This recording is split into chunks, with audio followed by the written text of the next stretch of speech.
Bom dia e uma boa semana para todos nós. Eu vou dar sequência então ao trabalho de comentar as publicações da página A Luz da Luz, Espiritualidade Consciente, que está no Facebook. E na publicação desta semana eu relato sobre três leis universais, para que a gente possa se sintonizar de forma material e astral ao próximo, ao divino e ao universo. Eu vou ler aqui a publicação, vocês vão notar que essa publicação ela é mais voltada às leis materiais, né?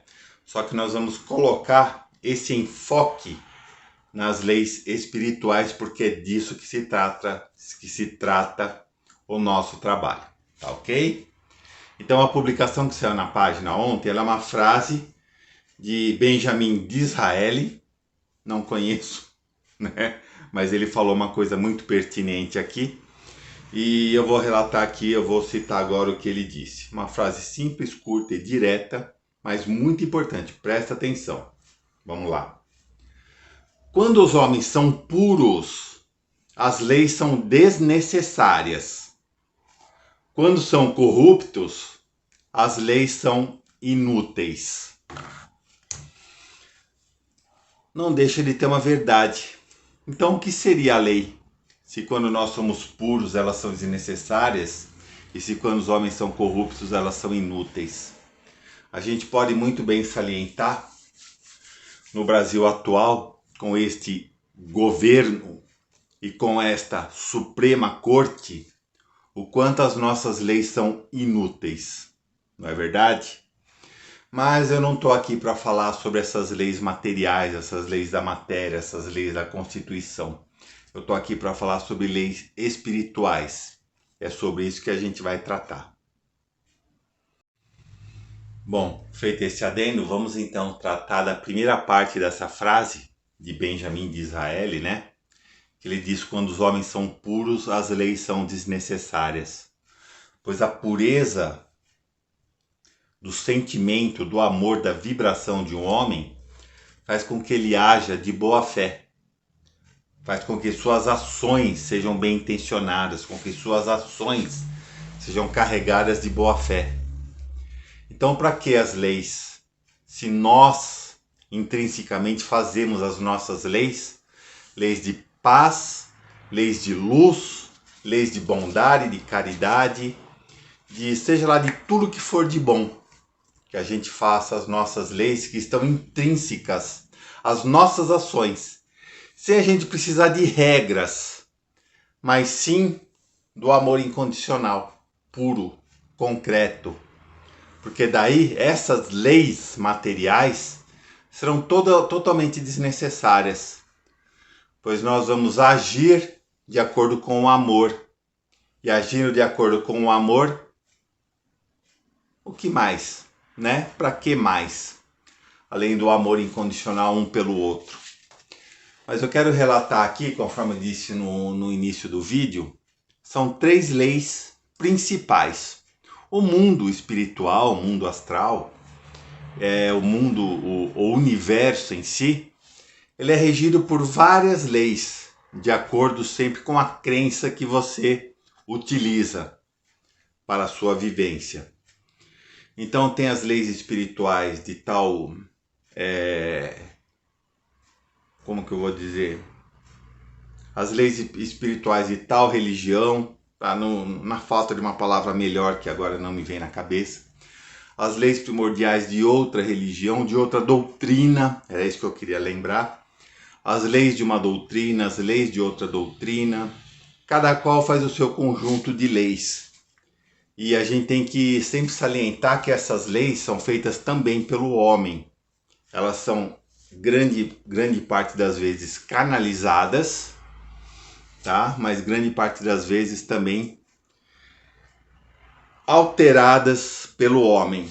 Citando a Bíblia, nós temos aí no Velho Testamento, né, no Antigo Testamento, os 10 Mandamentos, que foi canalizado por Moisés. De Deus para Moisés, que canalizou os 10 mandamentos. Então nós temos essas leis primordiais no Antigo Testamento. E no Novo Testamento nós temos a lei máxima de Jesus: amai-vos uns aos outros como eu vos amei. Então olha só o amor entrando no foco aí novamente. Conforme eu disse, se o amor for o grande foco, as leis são desnecessárias, pois nós intrinsecamente já agimos da forma correta. Para que regras, se o amor é a grande regra do universo? Então eu, dentro da minha doutrina, claro que eu já estudei diversas doutrinas, focos, regras, leis, claro que eu já estudei todas elas. Mas hoje eu vou me ater aqui a três que eu procuro seguir com exatidão.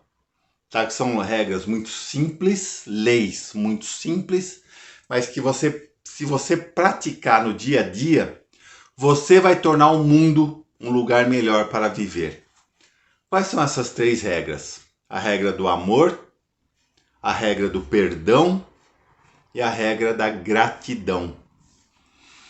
Olha só, 3 conceitos fundamentais que, se você seguir à risca, você vai dar grandes saltos evolutivos na sua evolução e na evolução do mundo. A regra do amor, como o próprio Cristo disse: amai-vos uns aos outros como eu vos amei. E como eu disse, você agindo com amor incondicional pelo teu próximo, pelo teu distante, seja lá quem for, amor incondicional pelo universo, pelos seus irmãos, você vai estar aumentando o seu grau evolutivo a largos passos, assim como a vibração dentro do nosso planeta. Pois você vibrando amor, você está vibrando amor para muitas e muitas pessoas que até mesmo você nem imagina que elas existem. Mas essas pessoas, por uma questão de ressonância, elas estão captando esse sentimento. Elas vão passar a vibrar amor também. Então isso é muito importante, o amor. O ponto importante também, a gratidão. Quando você se sente grato pela sua vida, você pode ter certeza que muita coisa boa virá até você. Pois você é grato pela vida que você tem. Seja grato inclusive pelas dificuldades que você tem. Pois são lições, tá? Pois são oportunidades de crescimento. Como dizem, né? Mar calmo não faz bons marinheiros, tá? É uma meia verdade, é uma meia verdade. Porque o ideal era que a gente não precisasse passar por tribulações, que a gente seguisse o caminho da evolução pelo amor, simplesmente pelo amor e nunca pela dor, né? Então isso é muito importante e fundamental, tá? Para que a gente possa passar a trilhar o nosso caminho apenas pelo amor e nunca pela dor, pelas tribulações. Mas no mundo em que a gente vive é necessário para a gente despertar. Porque muitas vezes as pessoas estão dormindo, estão lentas, estão sonolentas, estão estagnadas, não vai para frente nem para trás, está naquela zona de conforto, naquela vidinha mais ou menos, que está indo, está levando, né? Então às vezes acontece alguma coisa para você sair da sua zona de conforto e ir para frente, batalhar, mudar a sua vibração, daquela vibração estagnada para uma vibração atuante. Então é isso que o universo faz. As tribulações nada mais são do que tirar você da zona de conforto. Infelizmente, isso é necessário. Não deveria, mas é necessário. E a gratidão, conforme eu estava dizendo, costume sempre agradecer por algo que ainda não aconteceu, mas que você anseia. Você quer, por exemplo, passar naquele concurso? Agradeça por você estar naquele cargo. Agradeça de forma antecipada, pois a sua vibração ela já está buscando aquele cargo. Como disse, né, a mecânica quântica, você cocria a sua realidade. Você pensou, você criou. Só que para isso você tem que, como chamam lá na mecânica quântica também, você tem que colapsar a função de onda. Como colapsar a função de onda? é você trazer da possibilidade para a realidade. Isso que é colapsar uma função de onda. Você tem a possibilidade rondando no universo e você baixa essa possibilidade para a sua realidade. Então você pensa, você cria, você é co-criador do universo junto com o divino. Então colapse a sua função agradecendo aquilo que ainda não aconteceu, mas que é uma possibilidade que você quer trazer para a sua realidade. Então quer aquele cargo, quer aquele concurso, quer aquela posição? Agradeça por aquela posição de forma antecipada. E dessa forma você vai estar trazendo essa possibilidade para a sua realidade.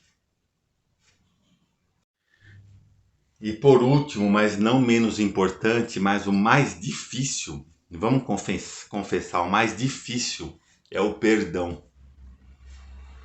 Não é fácil você perdoar as maldades que já te fizeram na sua vida. Eu sei que não é fácil, eu mesmo já passei por isso, tá? E se eu perdoei ou não, ainda tem coisas que a gente tem que refletir. O perdão é um desses conceitos mais difíceis, porque as pessoas praticam tantas maldades para conosco, para com o próximo, seja lá para quem for, que fica difícil você simplesmente falar, te perdoo. É difícil, mas não é impossível. Eu tive que praticar isso muito para conseguir perdoar de forma efetiva algumas maldades que me fizeram. Tá? Mas quando você pratica o perdão, é um alívio para sua alma, pois você não pensa mais naquela pessoa com ódio, com raiva, com agonia. Se aquela pessoa ainda vier na sua cabeça, vai vir com indiferença. Então, fulano de tal veio na sua mente, tá bom, vai em paz, vai com Deus, eu vou seguir aqui meu caminho, meu rumo, minha trilha, e você segue a sua. Um conceito muito importante é que você perdoar não indica que a pessoa não vai ter que pagar aquilo que ela fez, tá? Pois assim, como disse, eu vi numa palestra recentemente, acho que foi do Hélio Couto, vamos supor, alguém vem na minha casa e me quebra um vaso chinês, que eu tenho um vaso chinês muito antigo, esbarra, derruba no chão e quebra, tá? Tô fazendo metáfora, tá? É uma metáfora. Então tá bom, fulano, eu te perdoo, não tem problema não, tá tudo bem, mas me paga aqui o valor do vaso. Eu não vou ter ódio, não vou ter mágoa, não vou ter ressentimento, tá perdoado. Mas me paga aqui o valor desse vaso. Entendeu como é que funciona? Você não vai guardar rancor, você não vai guardar ódio, você não vai guardar mágoa. Mas aquela pessoa, em algum momento, ela vai ter que pagar pelo que ela fez. E esse pagamento, de acordo com o seu perdão, pode ser de diversas formas. Né? Isso que eu fiz do vaso chinês foi só uma metáfora, vocês devem ter entendido. Quando você perdoa alguém, né? Você se livrou do ódio, você se livrou do rancor, você se livrou da agonia. Mas você não livrou aquela pessoa de pagar por uma dívida que ela teve contigo e teve também com o universo. Pois quando alguém pratica uma maldade para com outra pessoa, ela entra em dívida com o universo, não é só com você não. Então por isso que existe a lei do karma, que muita gente já ouviu falar, a lei do karma. Então assim, essa pessoa vai ter que pagar de alguma forma. Mas tem duas condições. Quando você não perdoa essa pessoa, você provavelmente vai fazer essa pessoa voltar e pagar na mesma moeda, com o mesmo prejuízo que ela te causou, vai ser causado a ela. Então se ela, sei lá, não sei, não vou nem citar um exemplo, mas se ela prejudicou você de alguma forma e você não perdoa, aquela pessoa vai pagar na mesma moeda. Agora, se a pessoa te prejudicou de alguma forma e você perdoou a pessoa, o pagamento dela vai ser um pouco diferente. Pode ser que não seja em sofrimento, no sofrimento causado, mas seja numa prática de uma caridade. Olha só que bom que seria o mundo se a gente, em vez de sofredores, nós tivéssemos praticantes da caridade. Então olha só a importância do seu perdão. Além de você se livrar da mágoa, se livrar do rancor, se livrar da agonia, você está colocando no mundo mais um praticante da caridade e está tirando do mundo um sofredor. Ele fez um mal para você? Fez. Tá. Mas que você se livre dessa agonia e você coloque no mundo um praticante de uma caridade, pois o universo ele cobra de uma forma ou de outra. Qualquer mal que é efetuado, ele agrega antimatéria na essência da pessoa. Qualquer bem que a pessoa faz agrega matéria, agrega luz na essência da pessoa. Tá? Então olha só como é que é isso, o universo ele sempre vai cobrar, é uma questão de débitos e créditos. Então eu falei um pouco aqui sobre o amor, o perdão e a gratidão, essas três leis que eu iniciei essa explanação de acordo com aquela frase sobre as leis, os homens puros e os homens corruptos e as leis desnecessárias e as leis inúteis, né? E tudo isso eu quis alavancar dentro desses três conceitos que são fundamentais para a sua evolução material, mental e espiritual. De acordo com tudo que eu falei, olha só a evolução mental que você tem sobre isso também, principalmente no conceito do perdão. Não é verdade? Então era isso. Muito obrigado por acompanhar mais esse trabalho. Gratidão. Ficamos todos com Deus. Uma ótima semana.